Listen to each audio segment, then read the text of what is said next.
বাবা, তুমি দিন দিন বাচ্চাদের মতো কথা বলছো। ফ্রিজে খাবার রাখলে কখনো সেই খাবারটা বাসি হয়?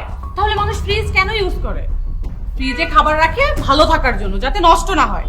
তুমি ফ্রিজের খাবারটা নামায়ে খায় নিও আজান দিলে ইফতারির সময়। চুপ করো বৌমা, আমি তোমার শ্বশুর, মুখে মুখে কথা করবো না, এত তর্ক করবো না। ওই গো আসো, যাবে না? হ্যাঁ, এই তো আমি রেডি। তো চলো। এই শুনো, বলো। আমরা তো ইফতারি পার্টিতে চলে যাচ্ছি, বাবা ইফতারি করবে না? কেন, তুমি বাবার জন্য ইফতারি রাখোনি? বাবার জন্য ইফতারি বললে তো ওই কালকের ইফতারিটাই ফ্রিজে রাখা আছে, বাবা কি ওইটাই খাবে? ওইটাই খাবে, সমস্যা কি, গরম করে খাবে। আচ্ছা ঠিক আছে। শোনো, তুমি এটা নিয়ে টেনশন করো না, আসো তো যাই আমরা। বাবাকে একবার বলে যাই। আরে রাখো তো, বাবাকে বলতে গেলে নানা জাতের সমস্যা করবে, নানান প্রশ্ন করবে। আমরা চলে যাই, বাবা বুঝতে পারবে না, আসো তো। আচ্ছা ঠিক আছে, চলো। তোরা সেজে গুজে কোথায় যাচ্ছিস দুজনে? ওই আমার একটা বান্ধবী দাওয়াত দিচ্ছে তো, এই জন্য আমরা দুজন যাচ্ছি। বান্ধবী ইফতারির দাওয়াত দিয়েছে মানে এখানে খেতে যাচ্ছে? আমি কি খাবো? তোমরা চলে গেলে আমি ইফতারি করবো না? কি বলো বাবা, তোমার জন্য ইফতারির ব্যবস্থা না করে যাচ্ছি? তোমার জন্য তো গতকালকের ইফতারি ফ্রিজে রেখে দিছি, তুমি ওইটা নামায়া খায় নিও। তাই তোমরা দুইজনে সেজে গুজে বন্ধুর বাড়িতে দামি দামি খাবার খেতে যাচ্ছ, আর আমার জন্য বাসি পচা ফ্রিজে রেখে দিয়েছো, সেটাই খাবো আমি? বাবা, তুমি দিন দিন বাচ্চাদের মতো কথা বলছো। ফ্রিজে খাবার রাখলে কখনো সেই খাবারটা বাসি হয়? তাহলে মানুষ ফ্রিজ কেন ইউজ করে? ফ্রিজে খাবার রাখে ভালো থাকার জন্য, যাতে নষ্ট না হয়। তুমি ফ্রিজের খাবারটা নামায়ে খায় নিও আজান দিলে ইফতারির সময়। চুপ করো বৌমা, আমি তোমার শ্বশুর, মুখে মুখে কথা করবো না, এত তর্ক করবো না। আচ্ছা, এটা সত্য কথা বলতে, তোরা যে বন্ধুর বাড়িতে যাচ্ছিস নামি দামি খাবার খেতে, তা আমাকে সেখানে নিয়ে যেতে অসুবিধাটা কি? বাবা তুমি কেন বুঝতে পারছো না? ওখানে অনেক নামি দামি লোকজন আসবে, ওরা অনেক ফার্স্ট ক্লাস সিটিজেন। তোমাকে ওখানে যায় না, তোমাকে ওখানে মানাবে না, বুঝতে পেরেছো? ও, অনেক নামি দামি হয়ে গিয়েছিস। আমার ভিতর থেকে এসে তোরা অনেক নামি দামি, আর আমার কোনো গুরুত্ব নাই। ওখানে গেলে তোর মান সম্মান সব খোয়া যাবে, তাই না? ছি রাসেল। কি রে তুই? হ্যাঁ আমি, তোদের দেরি দেখে আমি এগিয়ে নিতে আসলাম, কিন্তু এগিয়ে নিতে এসে আমি যা দেখলাম তাতে করে আমার লজ্জা হচ্ছে। তোর মতো একটা মানুষ, আমার বাল্যকালের বন্ধু, আমি ভেবে পাচ্ছি না তুই কিভাবে এতটা মানবতা বর্জিত হলি। হ্যাঁ আচ্ছা রাসেল, তোকে না গতকাল জিজ্ঞেস করেছিলাম কাকা কোথায়, তুই বলেছিলি কাকা গ্রামের বাড়িতে। কাকা তো গ্রামের বাড়িতে না, কাকা এখানে।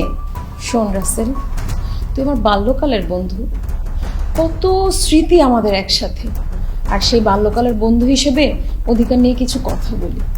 তোর মধ্যে এমন বাজে মনুষ্যত্ব দেখে আমি খুব অবাক হচ্ছি, তুই কিভাবে পারছিস?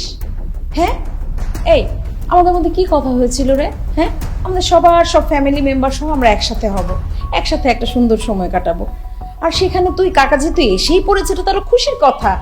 হ্যাঁ, তুই স্ট্যাটাসের জন্য কাকাকে নিয়ে যাচ্ছিস না? হ্যাঁ, তুই তোর চেয়ে কি আমার স্ট্যাটাস কম?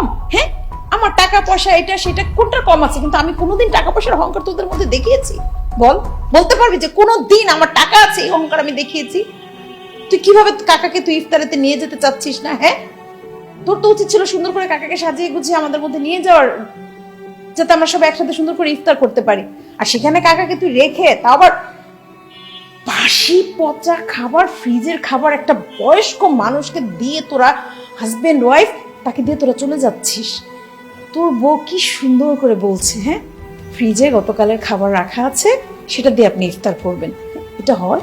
আরে তোর তো জন্মদাতা পিতা, বাইরের রাস্তার মানুষ হতো তাও না হয় একটা মেনে নেওয়া যেত, যে বাইরের রাস্তার মানুষকে তুই এরকম করছিস। সেখানে জন্মদাতা পিতা যাকে মাথায় করে রাখার কথা,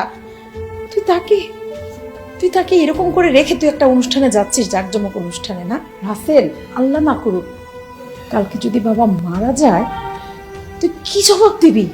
আর তুই নিজেকে ক্ষমা করবি কিভাবে? শোন রাসেল এবং ভাবি, আপনাকে বলছি, এই বাসা থেকে কেউ যদি ইফতার পার্টিতে যায়, তাহলে সেটা যাবে কাকা। আমি কাকাকে আমার সাথে নিয়ে যাব, এবং আমাদের ইফতার পার্টিতে কাকা হবেন আজকের চিফ গেস্ট। তোদের মতো এত হাই সোসাইটির মানুষ আমাদের সাথে একসাথে বসে ইফতার করতে পারে না।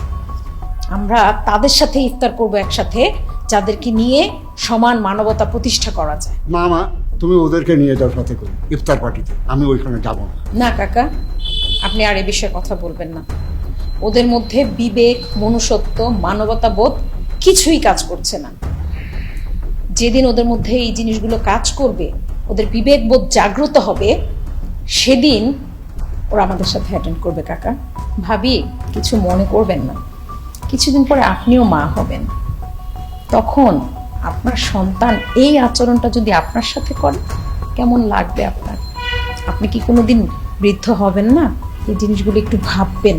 উনি আপনার শ্বশুর না, উনি আপনার জন্মদাতা পিতা মনে করেন। আর এই যে যার সাথে আপনার এত সুখের সংসার, সেই মানুষটাকে কে পৃথিবীর আলো দেখিয়েছে? এটা একবার ভেবেছেন? ঠিক আছে, যদি যেতে হয় একা যাব না, সবাই মিলে যেয়ে আমরা ইফতারি করি। না কাকা, তাদেরকে আমি ইফতার পার্টিতে নিব না। ইফতার পার্টিতে যেতে হয় শুধু আপনি যাবেন আমার সাথে। বাবা, আমার ভুল হয়ে গেছে বাবা, আমি ঠিক বুঝতে পারিনি। চলো আমরা এখন সবাই একসাথে যাই। চলো বাবা, আমরা সবাই একসাথে ইফতারি পার্টিতে যাব। চলো। শোন, শুধুমাত্র কাকার দিকে তাকিয়ে কাকার প্রতি সম্মান এবং শ্রদ্ধা রেখে এবং পবিত্র রমজান মাসের প্রতি সম্মান দেখিয়ে আমি তোদেরকে নিয়ে যাচ্ছি। শোন বন্ধু, তোর কাছে আমার একটা রিকোয়েস্ট আছে। আগামীকাল তোর পরিবারে যত সদস্য আছে, বাবা মা ভাই বোন আত্মীয় স্বজন, সবাইকে নিয়ে তুই আমার বাসায় ইফতারি করবি, তাই না? হ্যাঁ, অবশ্যই। ঠিক আছে, কালকে তোদের বাসায় আমরা সবাই আসবো। তোদের বাসায় কালকে আমরা এসে ইফতার করবো। এখন আমাদের বাসায় চল, আমরা সবাই মিলে যে আয়োজন করেছি সেটাতে আমরা খুশি মনে সবাই অংশগ্রহণ করি। কাকা আসেন, হ্যাঁ ভাবি আসেন। চলো আসো। জি কাকা আসেন, আসেন, চলো আসো।